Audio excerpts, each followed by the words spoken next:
Bismillahirrahmanirrahim.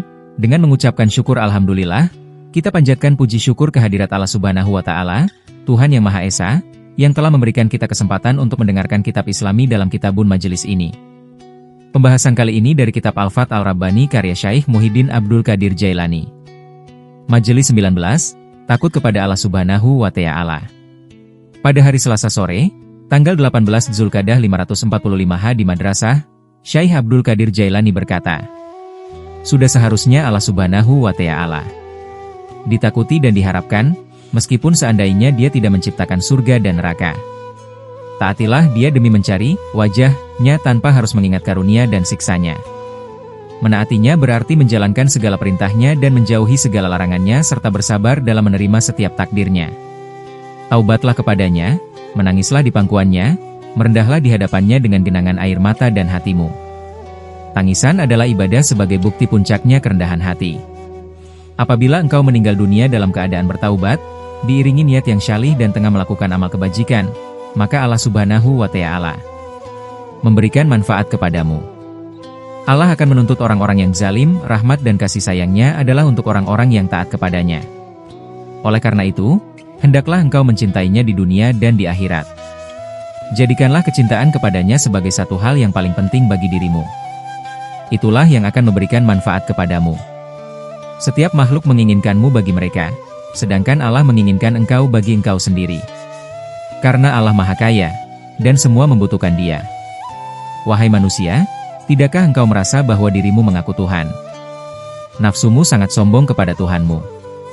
Ia menginginkan sesuatu yang dibenci Tuhan, bahkan dia menyukai musuh Tuhan, yaitu setan yang terkutuk. Allah tidak menyukai Allah Subhanahu wa Ta'ala ketika datang ketetapannya, nafsu tidak menerima, ia tidak sabar bahkan menolak dan menentang apa yang seharusnya berlaku.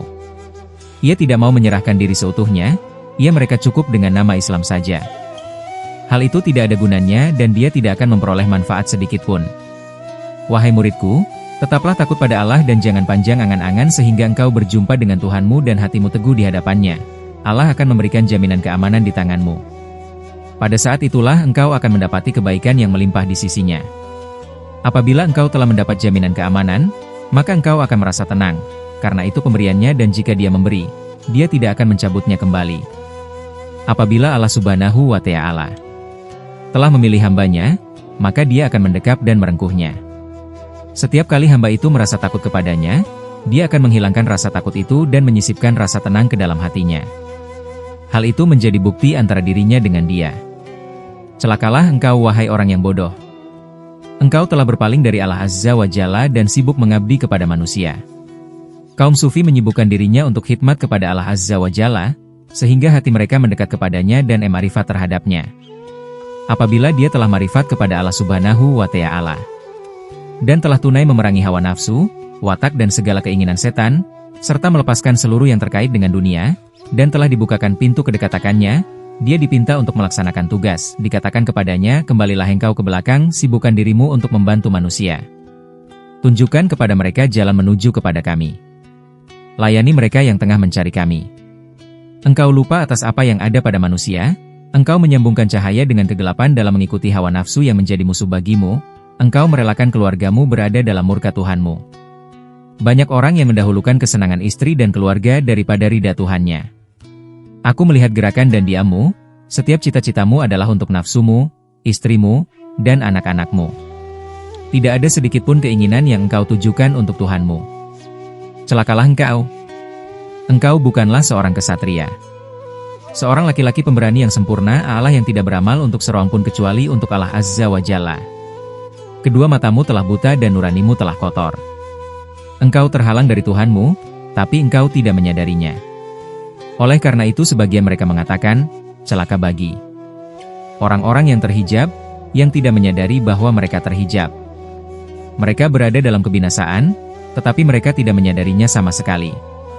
Celakalah engkau. Pada pinggangmu tertancap pecahan kaca, tetapi engkau tidak menyadarinya karena begitu kuatnya dorongan hawa nafsu, hasrat dan keinginan yang rakus. Tidak akan lama, ususmu akan rusak dan hancur. Semua bencana yang menimpamu karena jauhnya engkau dari Tuhanmu dan karena engkau lebih memilih mendekat kepada selain Dia.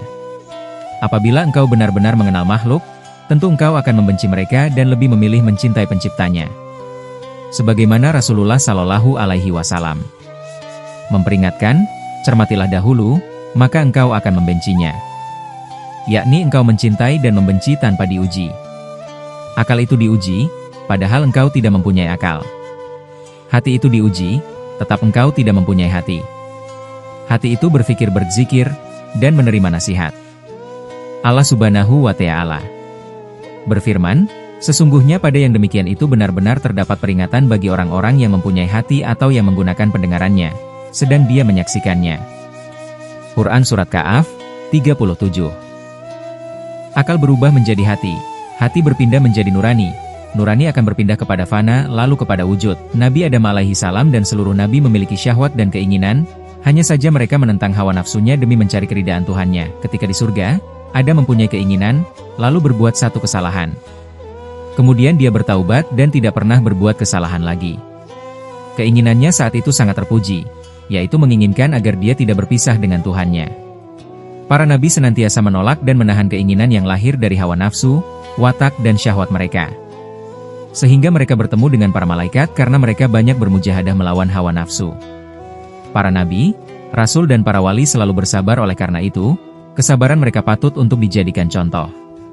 Wahai muridku, bersabarlah terhadap pukulan musuhmu, nafsu, dalam waktu dekat engkau dapat memukulnya dan bahkan membunuhnya lalu mengambil harta dan menduduki kerajaannya.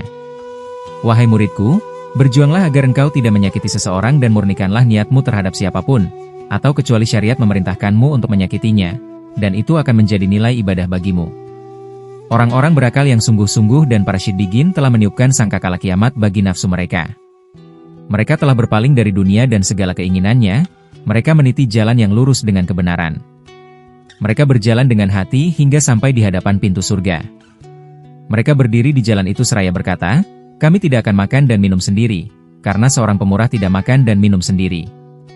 Kemudian mereka kembali ke dunia untuk mengajak manusia agar taat kepada Allah Subhanahu wa Ta'ala. Mereka mengabarkan janji-janji yang disediakan bagi mereka sehingga mereka mudah untuk mengerjakannya. Barang siapa yang keimanannya telah kuat dan keyakinannya sudah teguh, maka hatinya dapat melihat segala yang diberitahukan oleh Allah Subhanahu wa Ta'ala. Tentang apa yang terjadi di hari kiamat, dia dapat melihat surga, neraka dan apa yang ada di dalamnya. Dia dapat melihat sangkakala beserta malaikat seolah-olah dia melihat benda-benda. Sebagaimana dia menyaksikan dunia, hilangnya dan perpindahannya penghuninya. Dia menyaksikan manusia seolah-olah kuburan yang berjalan yang apabila dia melewatinya seolah terasa nikmat atau azab. Dia melihat kiamat dengan segala keadaannya, melihat rahmat Allah dan siksaannya. Ia melihat para malaikat, para rasul, para nabi dan para wali yang berdiri dengan segala tingkatannya. Ia melihat penduduk surga seolah-olah saling berkunjung dan melihat penduduk neraka yang menjerit-jerit.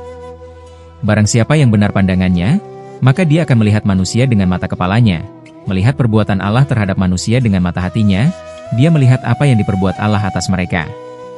Inilah pandangan, izzah para wali Allah Subhanahu wa Ta'ala.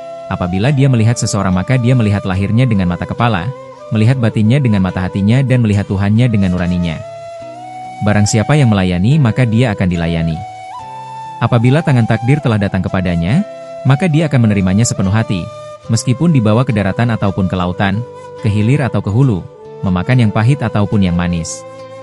Dia akan setuju dengan keputusan Allah Subhanahu wa Ta'ala, dalam keadaan mulia ataupun hina, kaya atau miskin, sehat ataupun sakit.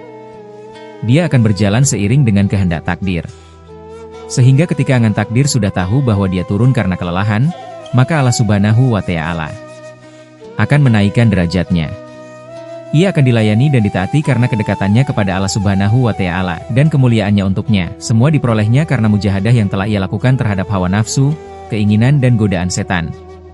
Ya Allah, anugerahkan kepada kami penerimaan atas takdir MU dalam setiap keadaan. Ya Allah, bantulah kami untuk memerangi nafsu kami. Ya Allah, tolonglah kami dengan ketaatan kami kepada MU, dan jangan hinakan kami dengan kemaksiatan yang kami lakukan.